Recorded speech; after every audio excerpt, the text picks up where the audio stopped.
Shivkranti TV news अन्याय अत्याचार बेकायदेशीर कृत्य करणाऱ्या विरुद्ध शोषित पीडित न्याय देणारा एकच आवाज। शिवक्रांती टीव्ही दिनबंधू न्यूज संपादक सत्यशोधक शंकरराव लिंगे 73 87 37 0। बहुजनांचे नेते ओबीसीचे तारणहार श्रद्धेय श्री बाळासाहेब आंबेडकर यांना विनंती करतो की आम्हा सर्वांनी मार्गदर्शन करावं।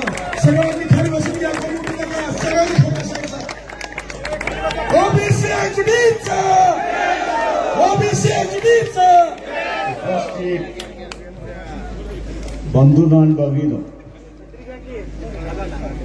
आखेजींचा आपण असणारा मनोगत आपण या ठिकाणी ऐकलं।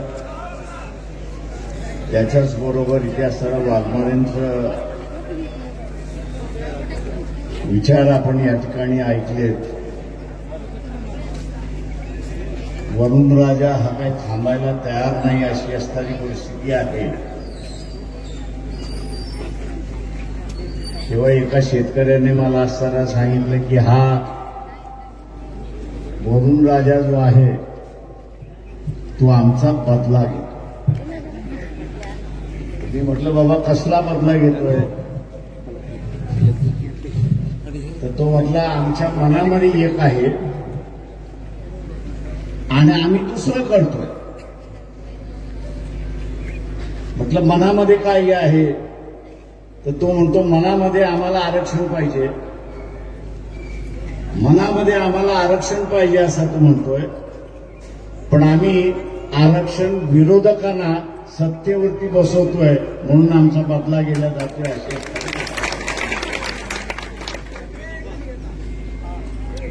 मित्रो,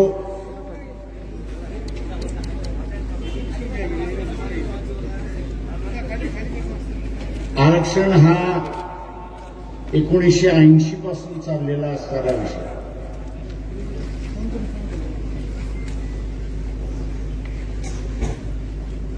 इमर्जन्सी नंतर जे सरकार आलं, जनता पार्टीचं सरकार आलं, मोरारजी देसाई पंतप्रधान होते। मोरारजी देसाईचा सुद्धा मंडल यांना कमिशन नेमायचा आणि त्यांच्या अध्यक्षतेखाली कमिशन बसवायचं याला विरोध। परंतु सत्ता ही सगळ्यात महत्वाची। त्या काळी सत्तेमध्ये जे निवडून आले होते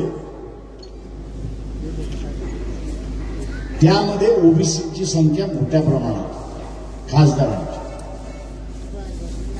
आणि त्यांनी सांगितलं तुम्हाला करायचं नाही ना, ठीक आहे, सगळ्या खासदारांची मीटिंग बोलवा। आणि मग चर्चा सुरुवात झाली की सगळ्या खासदारांची मीटिंग बोलवा का? तर मोरारजी देसाईला असणाऱ्या पार्टीतून हाकला। मोरारजी देसाईच्या लक्षात आलं की कमिशन नेमलं नाही तर आपलं पंतप्रधान पद जाईल। तेव्हा पंतप्रधान पद राहण्यासाठी मंडलच्या अध्यक्षतेखाली कमिशन नेमलं, त्यांनी अहवाल दिला आणि तो अंमलबजावणी करायला 1990 साल उघडलं हे आपण लक्षात। 10 वर्ष तो अहवाल तसाच्या तसा पडून राहिला। सत्तेत बदल झाला, सत्तेत बदल झाला। 89 मध्ये ज्या लोकसभेच्या निवडणुका झाल्या त्या निवडणुकीमध्ये विश्वनाथ प्रताप सिंगांची असणारी जनता दल जे आहे ते निवडून आलं आणि त्यांनी हा निर्णय घेतला की आपलं सरकार टिको न टिको, का भारतीय जनता पक्ष विरोधात होतं जे आजही आपल्याला दिसते, नवीन काहीच नाहीये। आपलं सरकार टिको या न टिको, पण या देशामध्ये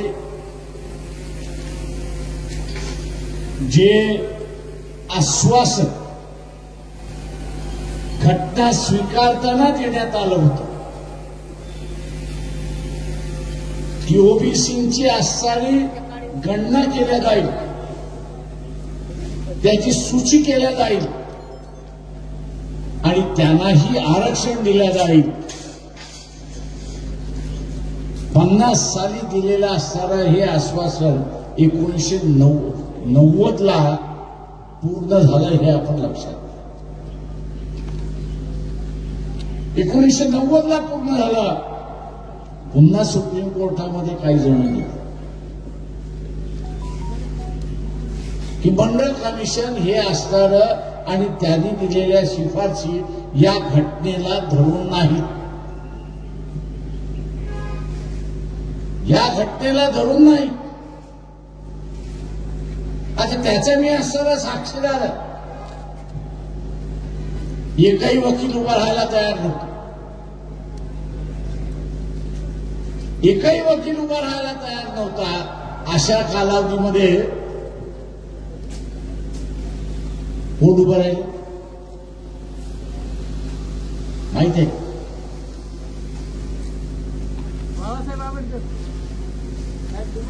अशा कालावधीमध्ये एकच वकील उभा राहिला आणि तोही सिंधी समाजाचा. नाव लक्षात आलं असं. आणि त्यांनी 36 वकिलांच्या विरोधात एकटा लढला आणि मंडलच्या ज्या शिफारशी आहेत या घटनेअंतर्गत कशा आहेत हे त्यांनी सिद्ध केलं. आणि कोर्टाने 13 इंदिरा सायानीच्या नावाने असणारं ते जजमेंट आहे, 13 जजने असणारं मग निर्णय दिला की ह्या मंडल कमिशनच्या शिफारशी घटनेशीर आहेत अशी असणारी परिस्थिती. 4 वर्ष कोर्टातल्या लढाईतून असणारा संपला नाही, तो संपला आपल्याला असताना दिसतोय की पुन्हा आता राज्यामध्ये चॅलेंज व्हायला लागल्या अशी असणारी परिस्थिती. हे एक माध्यम आहे. आरक्षण हे एक माध्यम आहे की ज्याच्यातून या राज्याची असणारी व्यवस्था मध्ये आपण जाऊ शकतो. या राज्याच्या व्यवस्थेमध्ये जाऊ शकतो आणि 7 कोटीचं असणारं महाराष्ट्राचं जे बजेट आहे त्याच्यामध्ये ओबीसींचा आणि इतरांचा वाटा हा आपल्याला मिळू शकतो अशी असणारी परिस्थिती.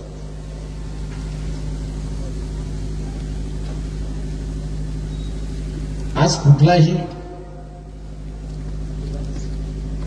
केंद्रीय मंत्री घ्या, राज्यमंत्री घ्या, राज्यातला मंत्री घ्या, वसंतदादांच्या कालावधीमध्ये मी असलेली एक छोटीशी पुस्तिका काढली होती साखर कारखान्यांच्या विरोधात. ती 2 लाख रुपयाचा भ्रष्टाचार प्रत्येक कारखाना करतो.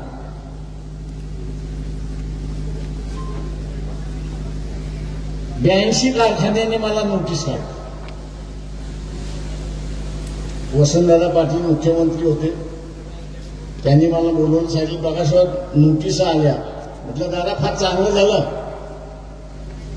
यांना कोर्टातच गाठतो मी, फक्त तुमचा कारखाना सोडून देईन मी. म्हटलं माझा कारखाना का सोडणार? म्हटलं तुमचा कारखाना सोडणार याच्यासाठी की तुमच्याकडे एवढी तरी इमानदारी होती की मला बोलून विचारावं एवढं तरी वाटलं तुम्हाला. पण हा भ्रष्टाचार सिद्ध करता येईल का? मी म्हटलं मला भ्रष्टाचार सिद्ध करता येईल की न येईल हा वेगळा भाग झाला, पण इथले जे डायरेक्टर आहेत, आता सगळ्यांनी नाव घेत नाही तिथे, पण वसंतदादांसमोर एकेका डायरेक्टरचं असणारं नाव घेत 1950 साली याच्याकडे फक्त 1 एकर जमीन होती आणि आज हा डायरेक्टर झाल्यानंतर 50 एकराचा मालक झालाय. 2 बंगले झालेत, 3 बायका ठेवलेल्या आहेत. हे सगळं कोर्टात काढल्याशिवाय राहणार नाही. आणि कोर्टाला सांगणार की इन्कम टॅक्स यांच्या पाठीमागे लावा. मला म्हटलं होतं फार फार 6 महिने सजा होईल, आरामात जाऊन 6 महिने जेलमध्ये राहील. दादांनी सगळ्या त्या कारखानदारांना बोलवलं आणि सांगितलं त्याच्या नादी लागू नका, जेवढं कमवलेलं आहे तेवढं सरकार दप्तरी होईल अशी असणारी परिस्थिती. आजही ओबीसीला मी असताना सांगतो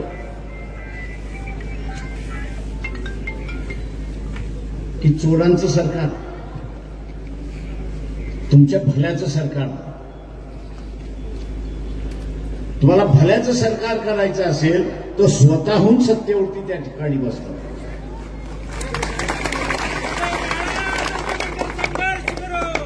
आज असताना ओबीसीचे 2 मोठे घटक,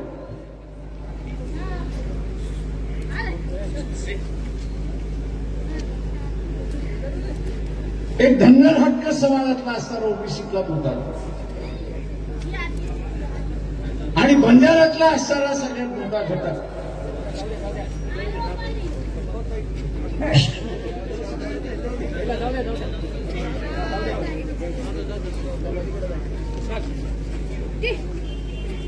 ओबीसीचा लढा लढण्याची ऐवजी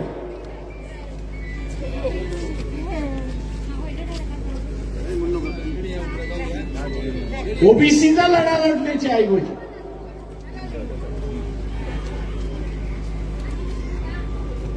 आज त्यांचा लढा आदिवासींच्या विरोधात आहे आपल्याला दिसतो. मागण्या कदाचित न्याय असतील,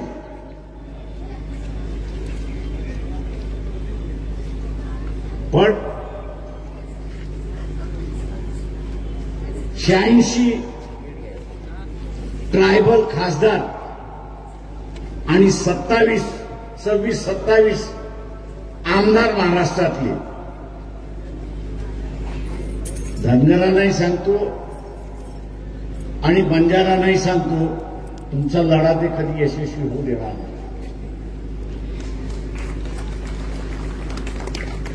यशस्वी कधी होऊ देणार नाही. एकदा धनगरांचा निर्णय घेण्याचं सरकारने ठरवलं, हे सगळे आदिवासी खासदार, आदिवासी आमदार एकत्र आले आणि त्यांनी सांगितलं तुम्ही निर्णय तर घ्या, आम्ही तुमचं सरकार पाडल्याशिवाय राहणार नाही हे लक्षात घ्या. आणि 26 आमदार हे सरकार खालचं पाडू शकतात आणि 86 खासदार वरचं सरकार पाडू शकतात. सरकार पाडण्याची ताकद आज त्यांच्याकडे असेल तर न्याय कुठून मिळणार? म्याटकर, धनगर आणि बंजारा या दोघांना असताना आरक्षणाचा लढा आहे. तो आदिवासींमधून मिळाला काय किंवा ओबीसीमधून मिळाला काय, फरक काहीच पडत नाही. त्या ठिकाणी आरक्षण मिळालं पाहिजे अशी असणारी परिस्थिती आहे. बाजूचा असणारं तेलंगणा हे राज्य आहे. तेलंगणाच्या राज्याने ओबीसीचं आरक्षण किती टक्के केलं? किती टक्के केलं? 62% घेऊन गेलेत. कदाचित हा अधिकार एससी आणि एसटीला जर असता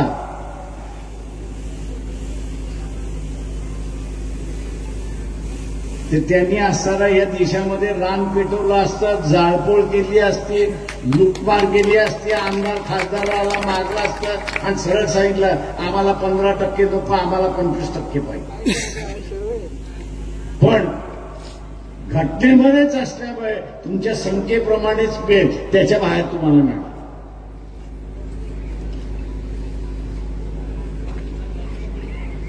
बंजारा असेल, धनगर हटकर असेल, याला आव्हान आहे, जरांगेला बाजूला ठेवा, देवेंद्र फडणवीसच्या खुर्चीमध्ये बसा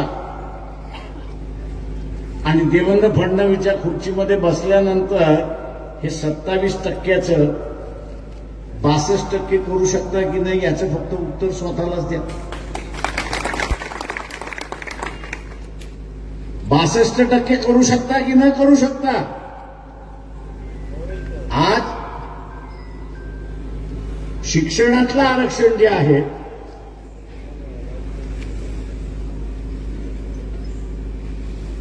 हे संपलेलं आहे.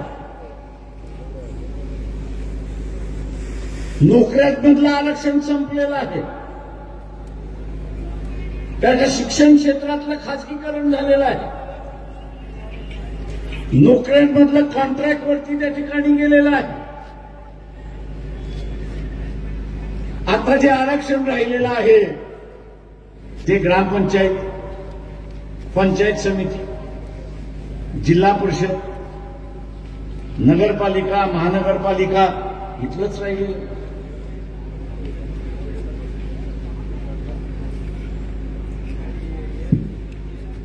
शिक्षणातलं आरक्षण आणि नोकऱ्यातलं आरक्षण हे पुन्हा प्रस्थापित करायचं असेल तर ओबीसीने सत्ता स्वतःच्या हातामध्ये घेतली पाहिजे, हे लक्षात घ्या. तरच इथला बदल होऊ शकतो, नाही तर अजिबात बदल होणार नाही.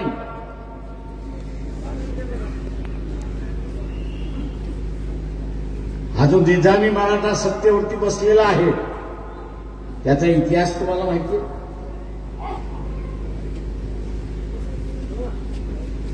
अजिबात इतिहास माहिती नाही.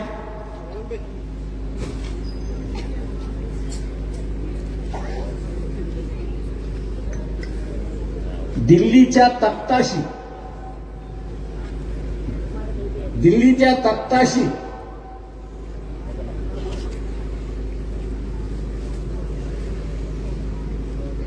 पेशवाईची किती वेळा लढाई झाली?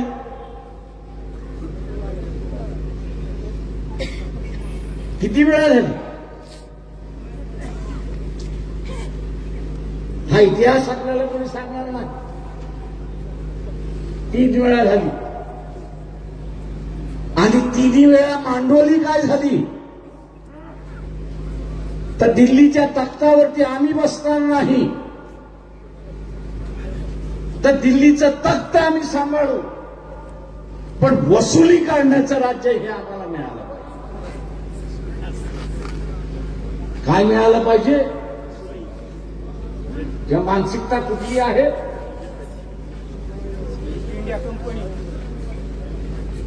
आता ईस्ट इंडिया कंपनीची मानसिकता असेल तर तुम्हाला न्याय कुठून मिळणार?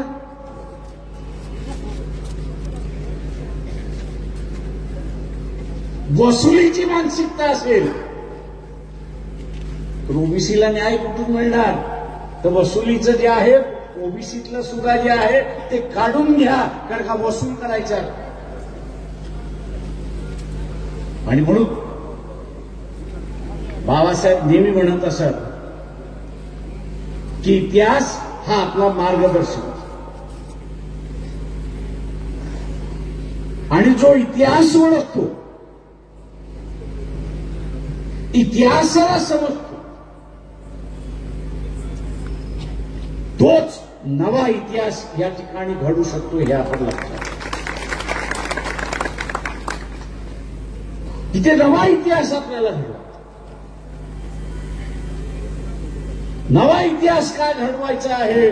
हाकेने सांगितल्याप्रमाणे इथला लोहारातला असेल, कुंभारातला असेल, नाव्यामधला असेल, हा आमदार झाला पाहिजे. पण आजही आपण बघितला तर धनगरामधला असेल, माळ्यांमधला असेल, हा असताना खासदार झालेला नाही, अशी असणारी परिस्थिती. फक्त छगन भुजबळ एकदा सोडले तर उरलेलं नाही.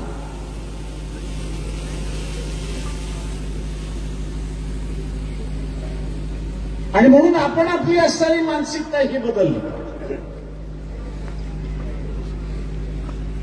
ओबीसीने आपली असणारी मानसिकता ही बदलली.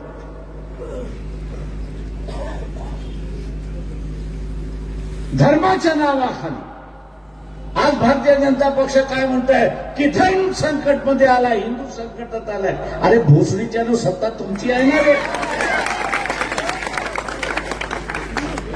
आणि कुठं संकटात आलाय? आणि खाली बसलेला ओबीसी येण्यासारखा टाळ्या वाजवत बसतोय की संकटात आलोय. अरे तू काय मुसलमान होणार आहेस का रे? तू काय ख्रिश्चन होणार आहेस? तू जोपर्यंत ख्रिश्चन होत नाही, जोपर्यंत मुसलमान होत नाही, तोपर्यंत असणारा धर्म कुठं संकटात आलेला आहे? धर्म संकटात आलेलं नाही, तुझं आरक्षण संकटात आलेलं आहे, हे लक्षात.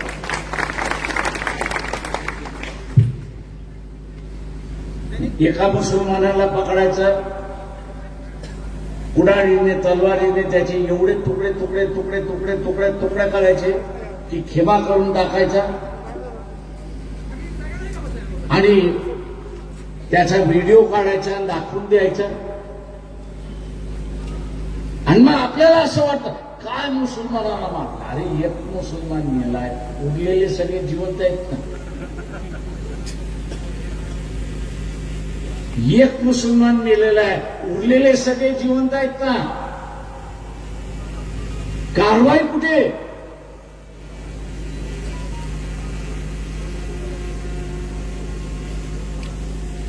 आणि म्हणून हे जे धर्माच्या नावाने जे राजकारण चाललेलं आहे, या धर्माच्या नावाच्या राजकारणामध्ये सिंदूरमध्ये एक तरी मित्र तुमच्या बाजूने उभा राहिला का? एक तरी देश तुमचा मित्र राहिला का?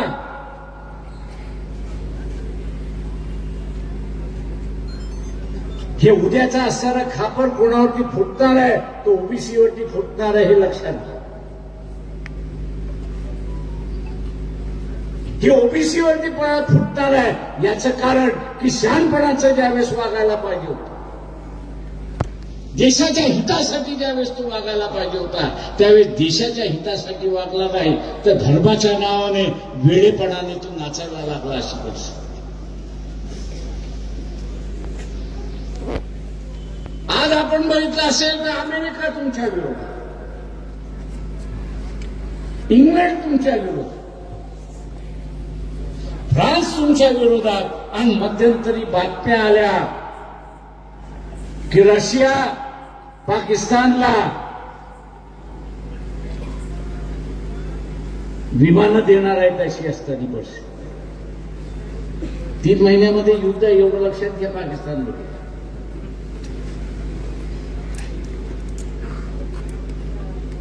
3 महिन्यात युद्ध आहे. तुम्ही हारलात तर राज्य कोणाचं होणार? तुम्ही हारलात तर राज्य कोणावरती आहे? मी ते ओबीसीने विचारतो, राज्य कोणाचं येणार तुम्ही हारलात तर?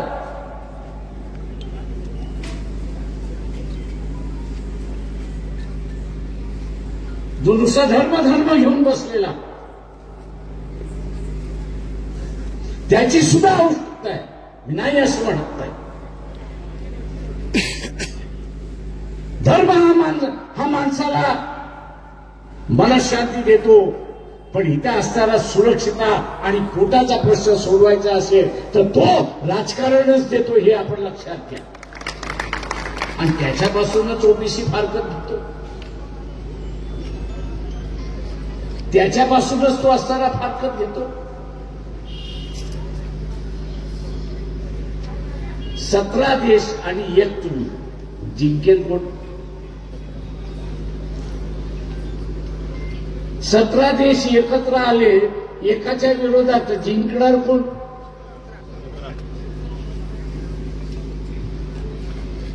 आणि हे झालं का? तर इथल्या सगळ्या ओबीसीने पहिल्यांदा विचारात घेतलं पाहिजे की ही परिस्थिती आली का? ही परिस्थिती आली का? मागच्या विधानसभेमध्ये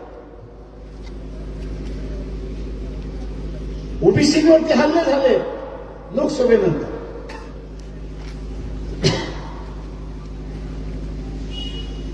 हल्ला करणारा कोण? ते इथला असणारा आरएसएस वाला होता, बीजेपी वाला होता, मराठा समाजातले होते.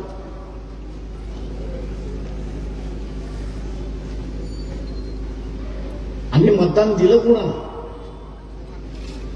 कोणाला दिलं? आम्ही कोणाला दिलं? कोणाला दिलं मग?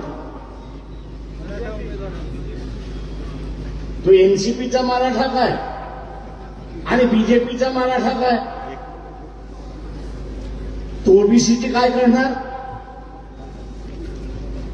मारणारच ना. त्याच्या पलीकडे काय करणार? गुजरातीमध्ये एक म्हण आहे, आ बैल मुझे बाल. हे राजकारण शिकायचं असेल तर ओबीसीतून शिकलं पाहिजे, हे मी नेहमी म्हणत असतो.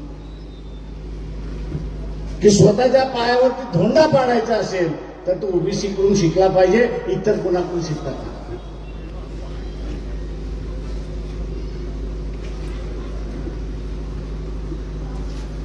एका काळी इमर्जन्सीच्या कालावधीमध्ये बरुआ नावाचा असणारा काँग्रेसचा अध्यक्ष होता. बरुआ नावाचा असणारा अध्यक्ष होता आणि त्यांनी एक घोषणा केली, इंडिया इज इंदिरा आणि Indira is India. Indira is India आणि इंडिया इज इंदिरा असं त्यांनी स्लोगन केलं. लोक म्हणाले, बेट्या तू ये इलेक्शन मध्ये, आम्ही तुला बघतो. वर्षभरानंतर इलेक्शन झालं आणि काँग्रेसला 71चं युद्ध जिंकल्यानंतर सुद्धा पाकिस्तानचे एक तुकडे 2 तुकडे करून टाकल्यानंतर सुद्धा त्याच इंदिरा गांधीला पुन्हा लोकांनी असताना हरवलं आणि सांगितलं की लोकशाही हीच या देशातला मार्ग आहे, इथं असणारा व्यक्ती चालणार नाही. आज तुम्ही मोदीचं डोकं फिरवलेलं आहे, तो वेडापिसा झालेला आहे. तो असं म्हणतोय की मी जगाचा आता विश्वगुरू झालेला आहे आणि मी जगाचा विश्वगुरू झाल्यामुळे मला उरलेल्या सगळ्या राष्ट्रपतीने सलाम ठोकला पाहिजे.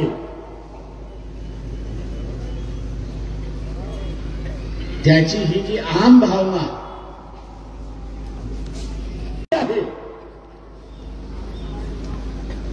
त्या मगरुरीमुळे अमेरिकाही विरोधात घेतली, इंग्लंडही विरोधात घेतला, रशियाही विरोधात चाललेला आहे आणि एक मित्र राहिला नाही अशी परिस्थिती आहे. आता मला सांगा, मोदीला वाचवायचं की देशाला वाचवायचं? मग भारतीय जनता पक्षाचं ह्या लोकसभेच्या ह्या स्थानिक स्वराज्याच्या निवडणुकीमध्ये काय केलं पाहिजे? काय केलं पाहिजे? टोपलीवाले बोलतच नाहीये, मला ओबीसी वाल्यांचा आवाजच येत नाहीये.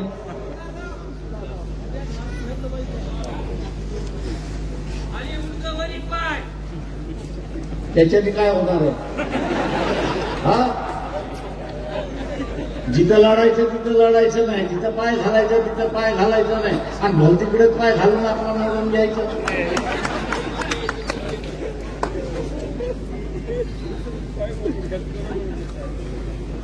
जगाला तुम्हाला दाखवण्याची आज गरज आहे.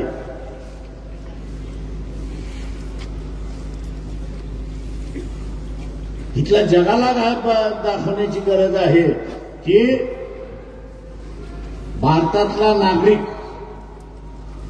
हा देशाला मानतो, तो कुठल्या व्यक्तीला मानत नाही, हे आपण लक्षात घ्या. भारताचा नागरिक देशाला मानतो, कुठल्या व्यक्तीला मानत नाही. आज बरीच लोक आली नाहीत, सगळ्यांचे मला टेलिफोन आले, प्रकाश पुढच्या वेळेस आपण एकत्र येऊ. मी त्यांना म्हटलं आभारी.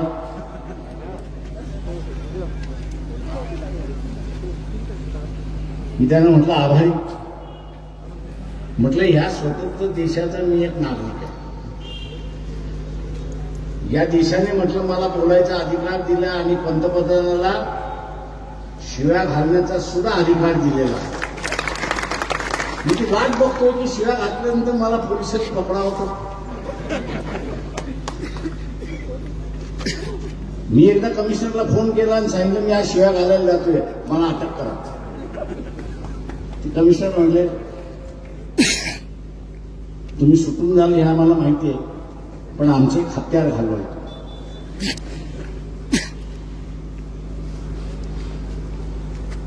तुम्ही आमच्या खात्यात घालणार का? म्हटलं तो माझा नोकर आहे, त्या नोकराला मी शिव्या घालण्याचा म्हटलं माझा अधिकार आहे, आणि त्याला असं वाटतं की मी शिव्या घालू नये तर त्यांनी राजीनामा द्यावा आणि जावं. मी कशाला शिव्या घालू? लोकशाहीच्या ह्याच्यामध्ये सर्व लोकांना राज्य करता येत नाही म्हणून आपण एक प्रतिनिधी निवडू. म्हटलं त्या प्रतिनिधीने वागायचं कसं, तर संविधानाच्या घटनेच्या आतमध्ये राहून त्यांनी वागायचं आहे, त्याला अधिकार दिलेला नाही.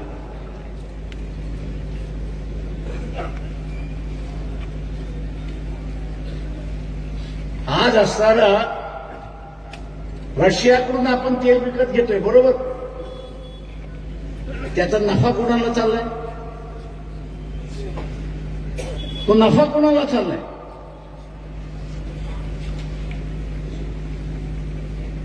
कुणाला नफा चाललाय तुम्हाला माहिती आहे? आणि किती नफा चाललाय हे माहिती आहे? रशियाचं तेल भारताच्या नावाने येत आहे, पण मोदीने विकण्याचा अधिकार हा रिलायन्सला दिलेला. कुणाला दिलेला आहे? रिलायन्सचा मालक कोण? कुठल्या राज्यातला आहे? मोदी कुठल्या राज्यातला आहे?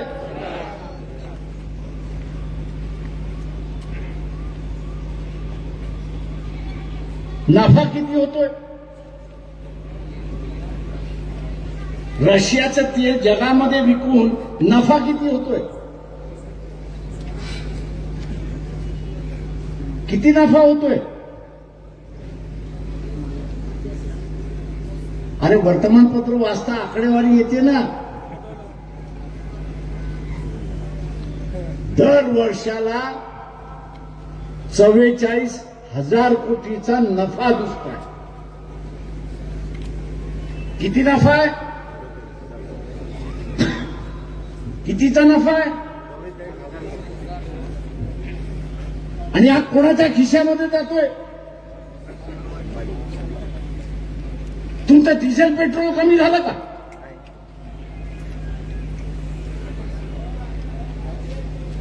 म्हणजे अंबानीच्या खिशामध्ये किती कोटी जातात आहेत दरवर्षी? आणि महाराष्ट्रामध्ये या अधिक पावसामुळे जे नुकसान झाले ते किती कोटीचं आहे? किती कोटीचं आहे? 31,000.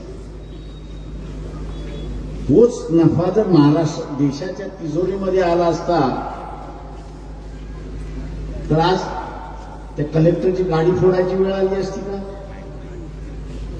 कलेक्टरची गाडी कशाला फोडते? आमदार खासदाराची गाडी फोडा ना, हिंमत असेल तर. मी शेतकऱ्याला आवाहन करतोय, इथला आलुतेदार बोलुतेदाराकडे जागा नाही, जमीन नाही, जुमला नाही, काही नाही, त्याच्यामुळे अधिक पाऊस झाला तरी त्याला काय फरक पडत नाही, कारण का जागा जमीनच नाही त्याला. जो शेतकरी आहे की ज्याचं नुकसान झालंय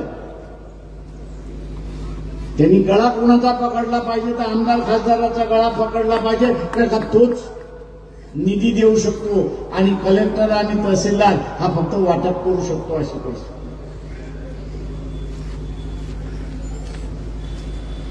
आणि म्हणून मी तो त्या ओबीसीला माझं असणारं आव्हान आहे, टाळ कुठे बसू नका. मंदिरात बसल्यानंतर टाळ कुठायचं, मंदिराच्या बाहेर पडलं की आपलं सामाजिक जीवन सुरू होतं.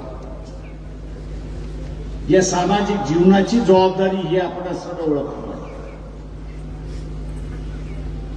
इथला आदिवासी जसा रस्त्यावरती होतो, इथला एसी जसा रस्त्यावरती होतो, किंवा इथे असणारा जरांगे पाटलांच्या नावाने असणारा आरक्षण पाहिजे म्हणून असणारा जो उतरतो, त्या पद्धतीने ओबीसीला उतरतो.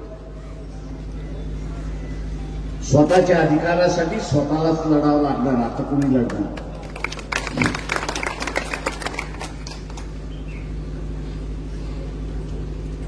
स्वतःच्या अधिकारासाठी स्वतःलाच लढावं लागणार आहे आणि स्वतःला लढावं लागणार असेल तर आपल्याला असणारं झळ ही सुद्धा सहन करावी लागते आणि म्हणून खुंगाट बांधा. काय खुंगाट बांधा तर माझं मत हे ओबीसीलाच जाईल. माझं मत हे ओबीसीलाच जाईल. तो हारो की जिंको, तो नसेल ते एससीला जाईल, ट्रायबलला जाईल, मुसलमानांना जाईल, पण ज्यांनी माझी वाट लावली त्याला माझं मतदान जाणार नाही. हे पुन्हा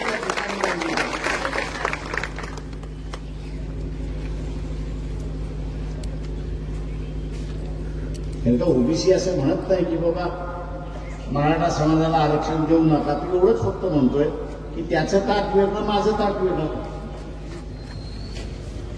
पण जेव्हा ताट पळवण्याची भाषा येते त्यावेळेस आपल्याकडे काही राहणार नाही अशी सुद्धा भीती आहे. आणि म्हणून स्थानिक स्वराज्याच्या निवडणुकीमध्ये दोन जबाबदारी. एक जबाबदारी की स्वतःचं आरक्षण वाचवण्याची जबाबदारी आणि दुसरी जबाबदारी हे आहे की हा देश महत्वाचा आहे.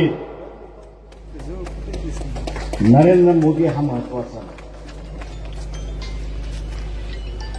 देश हा महत्वाचा आहे, नरेंद्र मोदी हा महत्वाचा नाही. त्याला काय करायचंय ते आम्ही असताना पंतप्रधानपदी गेल्यानंतर त्याला बघता येईल अशी असणारी परिस्थिती आहे. या दोन जबाबदाऱ्या आपण पार पडाल या अपेक्षा मी बाळगतो आणि आपली सगळ्यांची रजा घेतो. जय भीम, जय ओबीसी.